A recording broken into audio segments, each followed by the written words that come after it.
सुर में गाना सीखिए पाधानीसा ऐप के साथ। AI powered personal music teacher from Saregama. भयाद्रणादुपरतं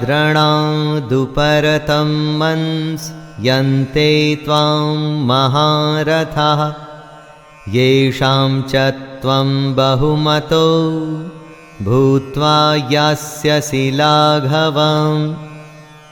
Arjun, जिनकी दृष्टि में तू पहले बहुत सम्मानित होकर अब लघुता को प्राप्त होगा, वे महारथी तुझे भय के कारण युद्ध से हटा हुआ मानेंगे। दोस्तों, अर्जुन को सब महान योद्धा समझते थे। अगर अर्जुन युद्ध से हट जाता तो वो उसे कायर मानते। चाहे अर्जुन हो या हम, युद्ध न करने में बहुत अपमान होता है। अच्छा या बुरा, छोटा या महान, सब तुलना का खेल है। दोस्तों, इस खेल में हार जीत तो होती ही है, इसके अलावा युद्ध में कौशल दिखाना भी एक बहुत बड़ी बात होती है। और अगर कोई युद्ध से ही मुंह फेर ले तो समाज में उसे कहीं जगह नहीं मिलती। मोरे तो गिरिधर गोपाल दूसरो न कोई। मोरे तो गिरिधर गोपाल दूसरो न कोई। मोरे तो गिरिधर गोपाल दूसरो न कोई। जाके सिर मोर मुकुट, जाके सिर मोर मुकुट मेरो पति सोई। प्रभु जाके सिर मोर मुकुट मेरो पति सोई। प्रभु शंख चक्र गदा पद्म कंठ माल कोई। शंख चक्र गदा पद्म कंठ माल कोई। मोरे तो गिरिधर गोपाल दूसरो न कोई।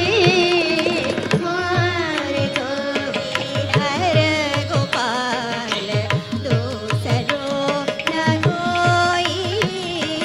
तात मात बंधु भ्रात अपना न कोई।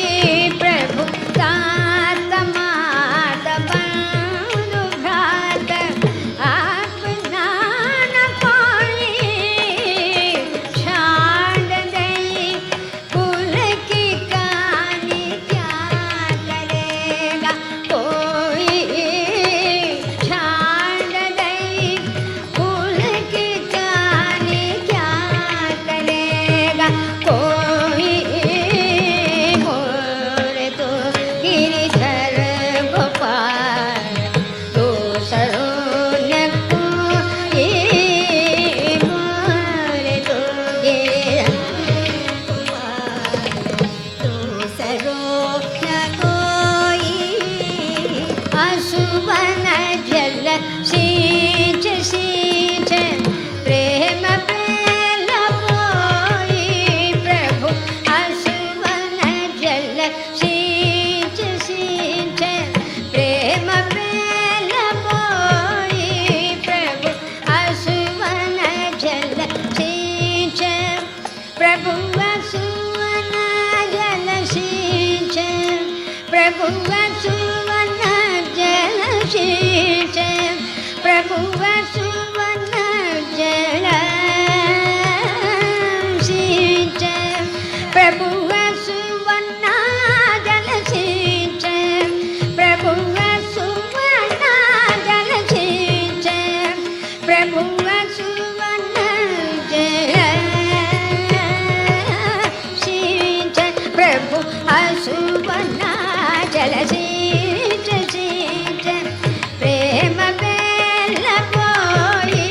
दासी मीरा प्रभु लगन लगी, मीरा प्रभु लगन लगी, मीरा प्रभु लगन लगी। होली हो सो होई मीरा प्रभु लगन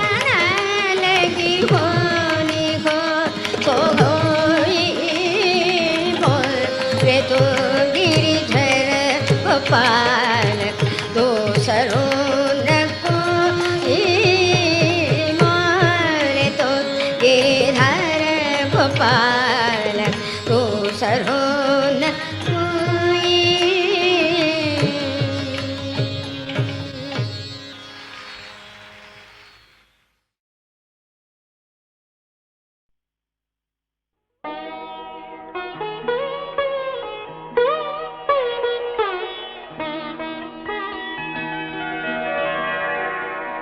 तो पलक उघाड़ो दीना नाथ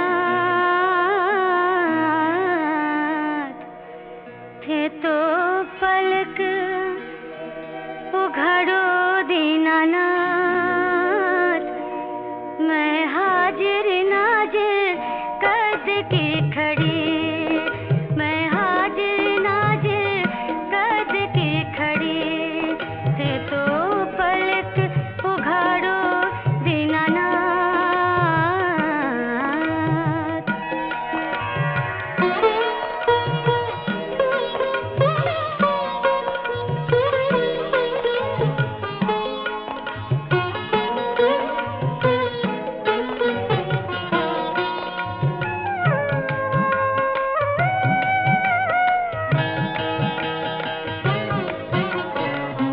साजनिया दुश्मन होए बैठा साजनिया दुश्मन होए बैठा सबने लागू कड़ी सबने लागू कड़ी तुम बिन साजन कोई नहीं है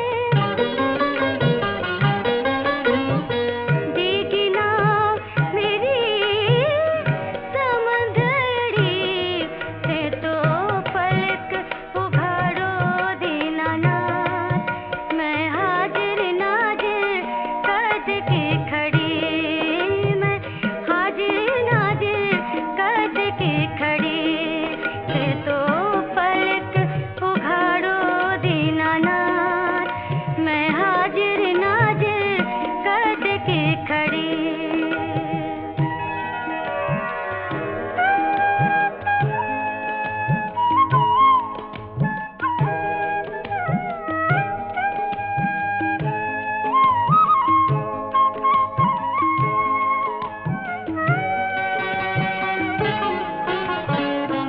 दिन नहीं चैना रन नहीं दिया दिन नहीं चैना रन नहीं दिया सूखो खड़ी खड़ी सूखो खड़ी खड़ी पान बिहका लगाई में भूलू ना ना एक घड़ी से तो पलक उघाड़ो दीनानाथ मैं हाजिर नाजिर कद की खड़ी मैं हाजिर नाजिर कद की खड़ी मैं हाजिर नाजिर कद की खड़ी थे तो पलक उघाड़ो दीनानाथ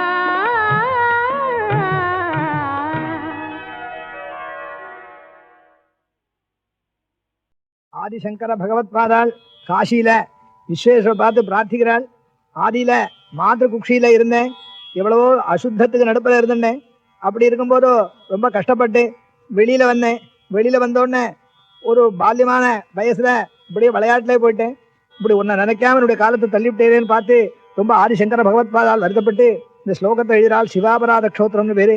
ஆதௌ கர்ம பிரசங்காத் கலயதி கலுஷம் மாத்ருகுக்ஷௌ ஸ்திதம் மாம் விண்மூத்ராமேத்ய மத்யே கதயதி நிதராம் ஜாఠரோ ஜாதவேதாः யத்யத்வை தத்த துக்கம் व्यथयति नितरां शक्यते केन वक्तुं क्षन्तव्यो मे पराधः शिव शिव शिव भोः श्रीमहादेव शम्भो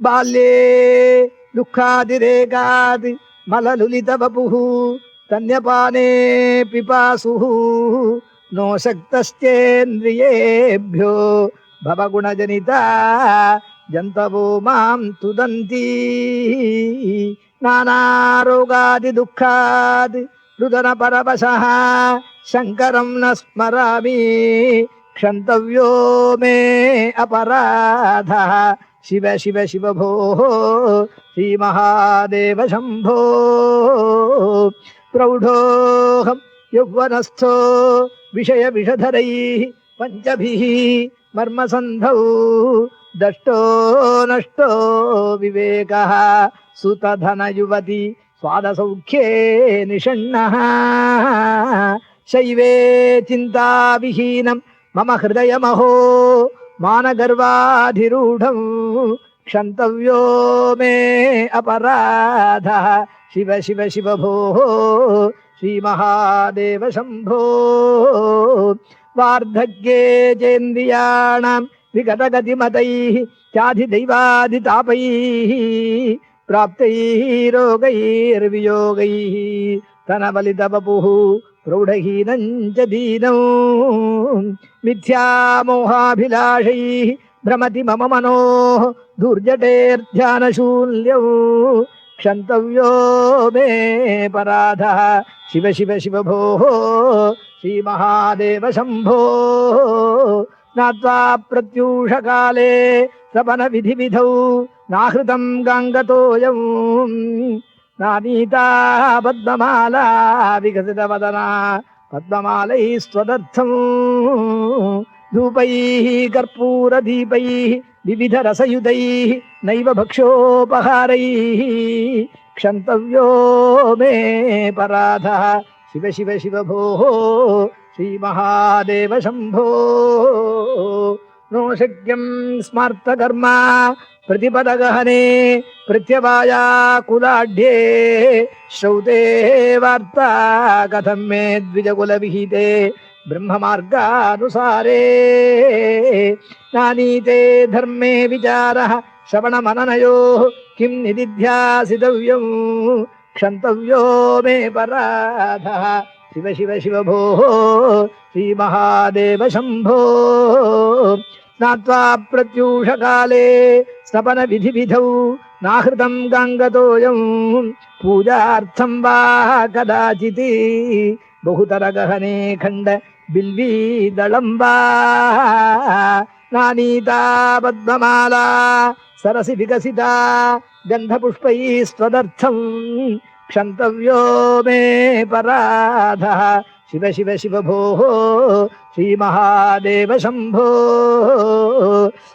दुग्धैः मध्वाज्ययुक्तैः दधिगुडसहितैः स्नापितं नैव लिङ्गं नोलिप्तं चन्दनाद्यैः कनकविरचितैः पूजितं न प्रसूनैः धूपैः कर्पूरदीपैः विविधरसयुतैः नैव भक्ष्योपहारैः क्षन्तव्यो मे पराधः शिव शिव शिव भोः श्रीमहादेव शम्भो ज्ञात्वा चित्ते शिवाख्यं प्रचुरतरधनं नैव दत्तं द्विजेभ्यः हव्यन्ते लक्षसङ्ख्यैः उत वः वदनेनार्पितं बीजमन्त्रैः नो तप्तं गाङ्गतीरे व्रतजपनियमैः रुद्रजाप्यं न जप्तं क्षन्तव्यो मे पराधः शिव शिव शिव भोः श्रीमहादेव शम्भो नग्नो निस्सङ्गशुद्धः त्रिगुणविरहितः ध्वस्तमोहान्धकारः नासाग्रे न्यस्तदृष्टिर्विदितभवगुणो नैव दृष्टः कदाचित् उन्मन्यावस्थया त्वां विगतगतिमतिः शङ्करं न स्मरामि क्षन्तव्यो मे पराधः शिव शिव शिव भोः श्रीमहादेव शम्भो ॐ The whole philosophy here is on action. Action by which you train and discipline your energies. You bring good to the world. and you achieve real peace and fulfillment within. So that man centered in work is the main theme of the Bhagavad Gita. And in this third chapter, we are dealing with the entire philosophy of work. This will be continued in other chapters as well. But the main philosophy is given to us in the second and third chapters. Niyatam guru karmatvam karma jyayo hyakarmanaha sharira yatrabhijate na prasidhyeta karmanaha. The previous sloka said, when you discipline the sense organs with a disciplined mind and engage them in good action for the good of all, what a beautiful spiritual life it is. You are a highly disciplined individual. With a disciplined mind you are working. Through that work you attain peace of mind within, fulfillment within, also bringing good to the world outside. This kind of a disciplined pursuit is what is highly commended. Herbert Spencer was a great British philosopher and sociologist in the last century and beginning of the present century. His books on principles of sociology are well known. In these books, he says, what we want is a combination of philanthropic efficiency and philosophical calmness. That is exactly the philosophy we get in the Gita in these two chapters, philanthropic efficiency and philosophic calmness. यज्ञार्थात् कर्मणोऽन्यत्र लोकोऽयं कर्मबन्धनः तदर्थं कर्म कौन्तेय मुक्तसङ्गः समाचर सह यज्ञाः प्रजा सृष्ट्वा पुरोवाच प्रजापतिः अनेन प्रसविष्यध्वमेषवोस्त्विष्टकामधुक् देवा भावयतानेन ते देवा भावयन्तु वः परस्परं भावयन्तः श्रेयः परमवाप्स्यथा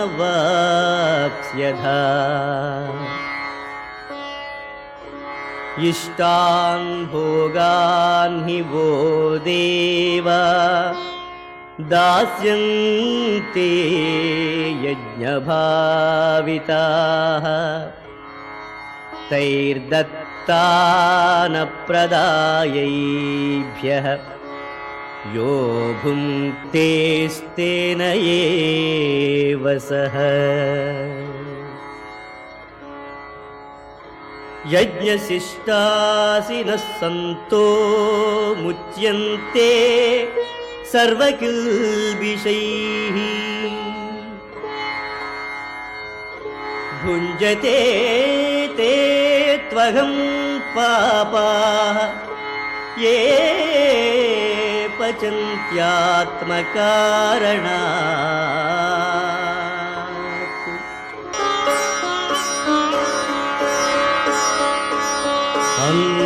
अन्नाद्भवन्ति भूतानि पर्जन्यादन्नसम्भवः यज्ञाद्भवति पर्जन्यो यज्ञः कर्मसमुद्भवः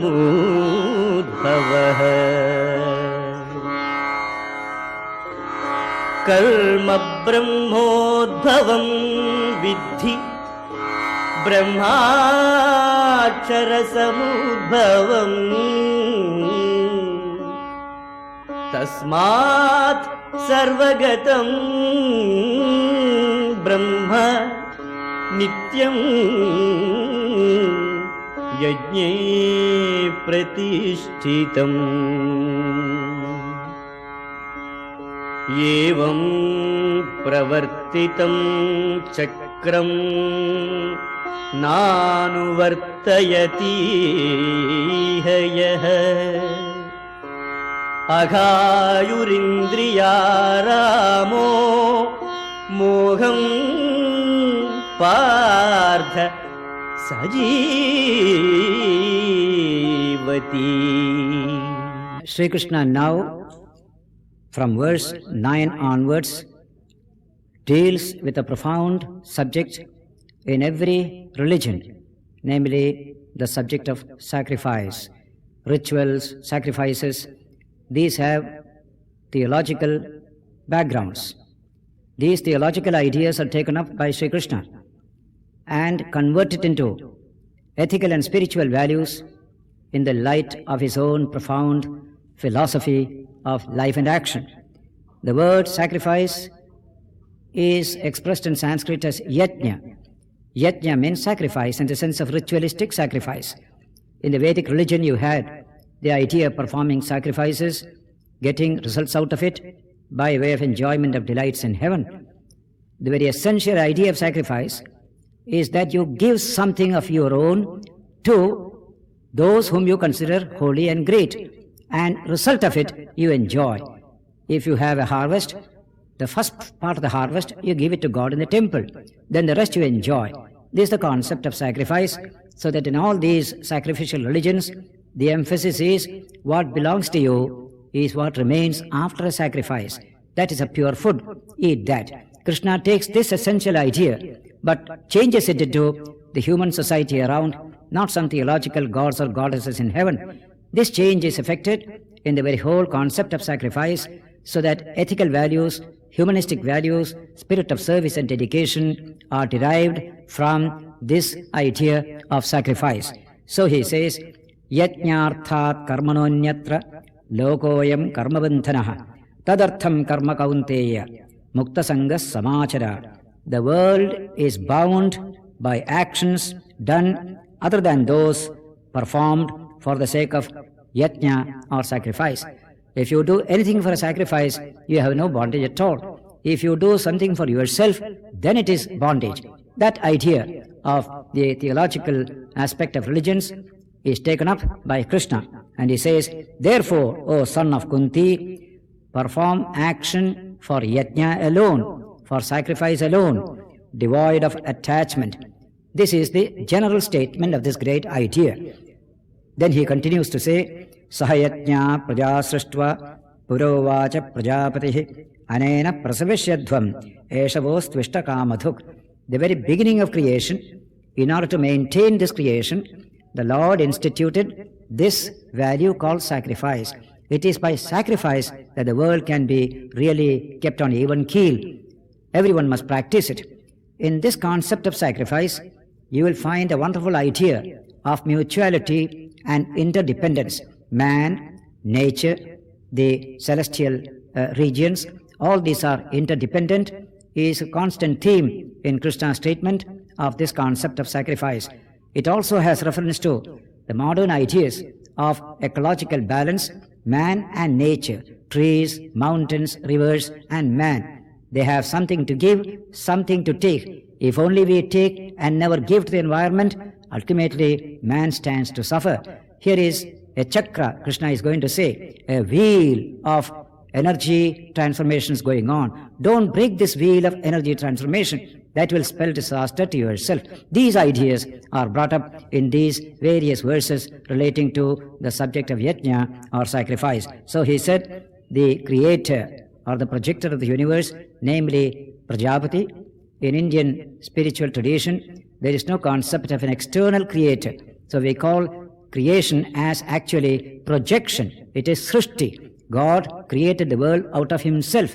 That's the nature of Vedantic idea of creation. The example is taken. A spider brings out a web out of itself and he lives in that web. So also God brings the world out of himself and lives in that world as cosmic law, as regulative principle, etc. It is not an extra cosmic God that brings the world into existence, that is expressed by the word Srishti. Srishti means projection and not creation. So he said, this Prajapati, the Lord of all beings, the cosmic mind, having in the beginning created or projected all beings together with yajna as a principle of sacrifice to sustain that world, he told everyone, by this yajna shall ye prosper.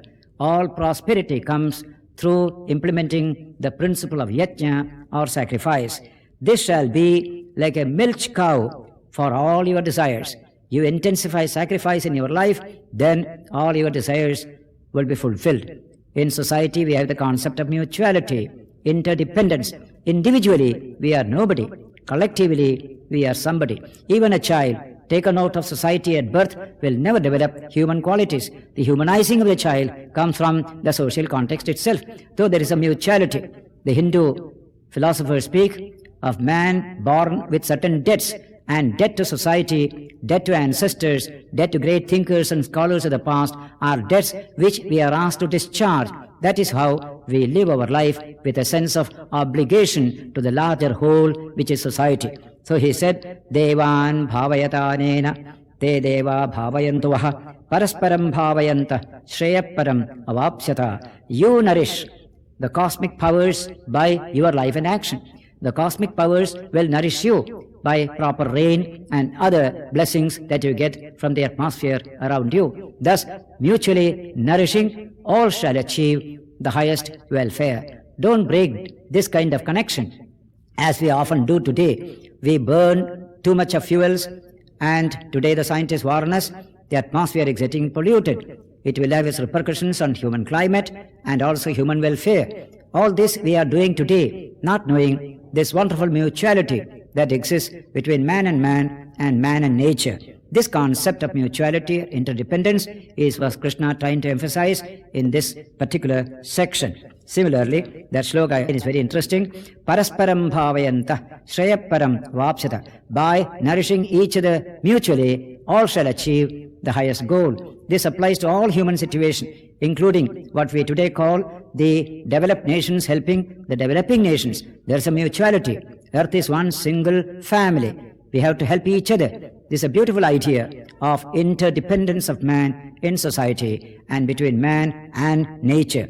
Ishtan bhogan hivo deva dasyante yajna bhavitaha tair datta napradayabhyo yo bhungte stene vasaha.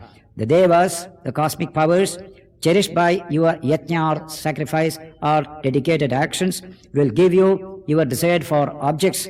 So, he who enjoys objects given by the devas or cosmic powers without offering in return to them, he becomes a thief. You give something, you get something. That is a happy, healthy life. You get something, you don't return something for it. That is theft. That should not be. Mutuality is destroyed thereby. That's why Tena eva saha. Such a man is a thief. Stena is the word for thief in Sanskrit. This is called theft. In fact, in the Bhagavata, it is written, if you eat more than what you need for fulfilling your hunger and thirst, you are actually taking from somebody else. That is theft. He needs punishment, says the Srimad Bhagavatam. Yajna shishtashinas santo muchyante sarvagilbishaihi bhunjate te toham papa ye pajanti atmakaranat. The good people eating the remnants of yajna, the prasada or the remnants of yajna, are free from all sins. But who cook food only for themselves, they eat only sin all the time. This is a constant ethical idea stressed in this particular teaching of the Gita. Annad bhavanti bhutani parjanyad annasambhavaha yajnad bhavati parjanyo yajna karma samadbhavaha. That cyclic nature is expressed here. From food come forth all beings. From rain, food is produced.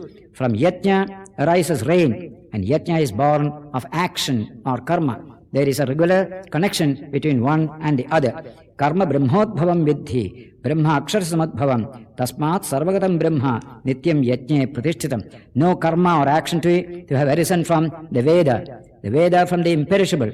Therefore, the all-pervading Veda is ever centered in yajna or in sacrifice.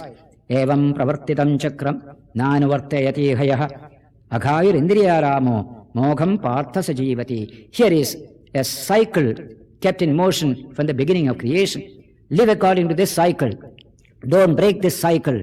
If you break this cycle, you live a wasteful life, a sinful life.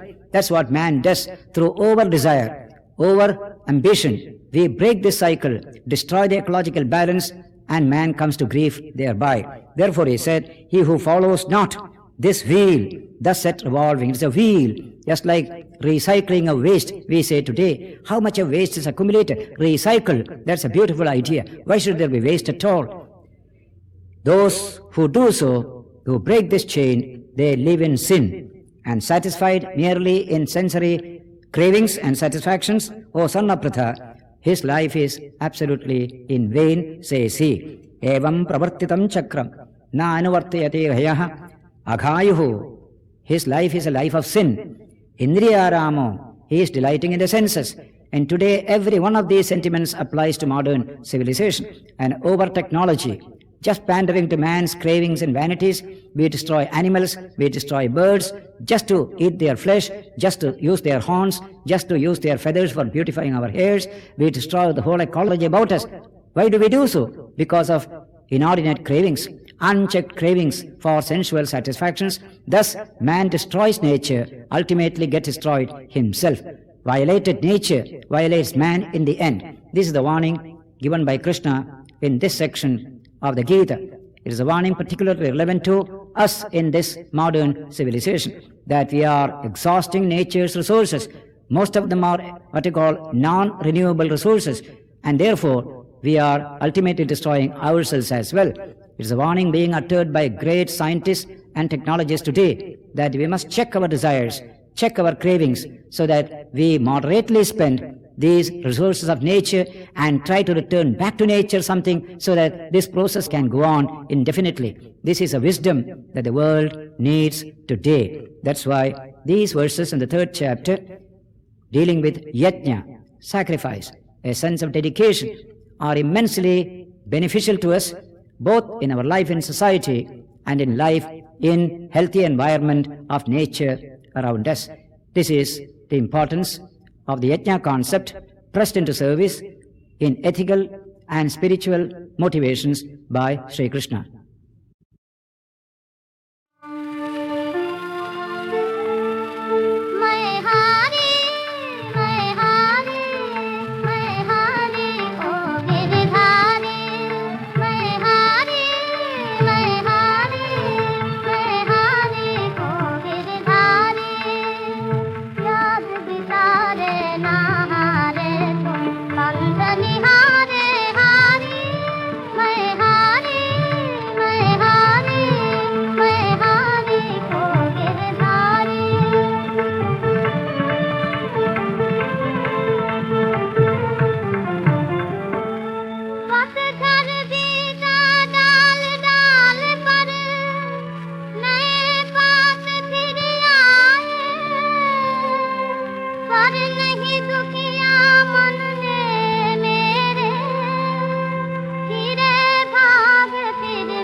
जरे ओ प्रभु नाम तेरा जपूं, जीवन के दुख ज्वाला मिटपूं। आजा रे ओ प्रभु नाम तेरा जपूं।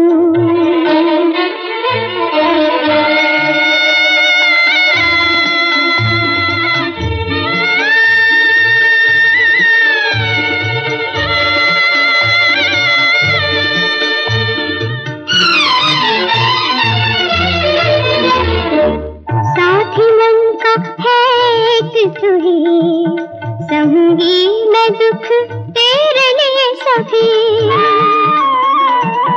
क्यों मुकुंद तो है सुध नहीं मोरे, क्यों मुकुंद तो है सुध नहीं मोरे। एक दुखी तरुणी मैं तो है हर शरण तोरे। आजा रे ओ प्रभु नाम तेरा जपूं, जीवन के दुख ज्वाला मिटपूं। आजा रे ओ प्रभु नाम तेरा जपूं। कृष्णा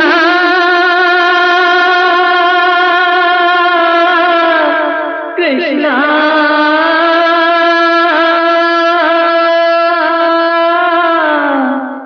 दया सागर आजा रे ओ प्रभु नाम तेरा जपूं, जीवन की दुख ज्वाला में तपूं।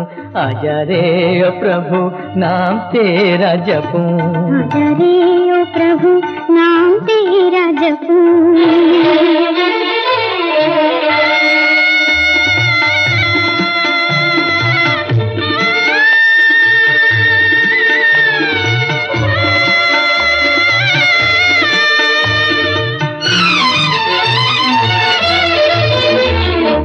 रक्षक बन तू करुणा कर मुझ पे, परीक्षा न लो मेरी स्वामी, परीक्षा न लो मेरी। करूं ये विनती है गोविंद हरि, सोए कहाँ तुम स्वामी है, सोए कहाँ तुम स्वामी।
शरणाई आयो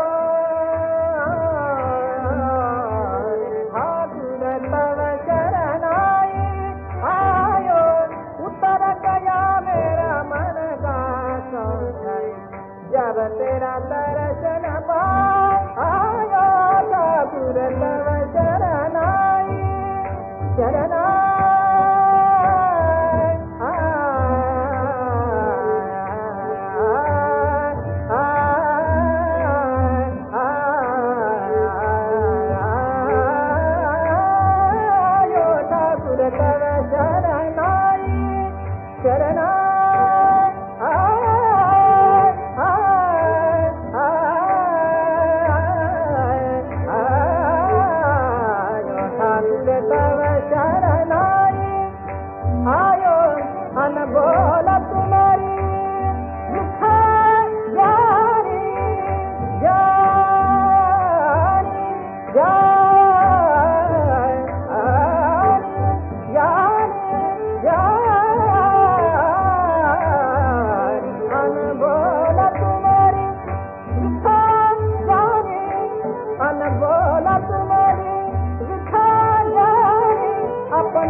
मोघाशामोघकर्माणो मोघज्ञानाविचेतसः राक्षसीमासुरीं चैव प्रकृतिं मोहिनीं श्रिताः। इस श्लोक में ये बताया गया है कि ऐसे कौन से लोग हैं जो कृष्ण को नहीं समझ पाते, जैसे आसुरी और मोहिनी प्रकृति के लोग। यहां पर आसुरी और मोहिनी प्रकृति कोई जाति नहीं है, बल्कि मन के स्वभाव है। ये आसुरी और मोहिनी प्रकृति के लोग व्यर्थ आशा, व्यर्थ कर्म और व्यर्थ ज्ञान में अपना पूरा जीवन बिता देते हैं, जबकि महात्मा जन अपना पूरा जीवन सच को जानने में लगा देते हैं। राक्षसी स्वभाव के लोग मद में, मदिरा में, मोह में ही पूरी जिंदगी को गंवा देते हैं। आपके इर्द गिर्द जितने भी लोग दिखते हैं, उसमें आप खुद को भी मिलाकर सबको महात्मा जन या राक्षसी स्वभाव के लोगों में बांट सकते हैं।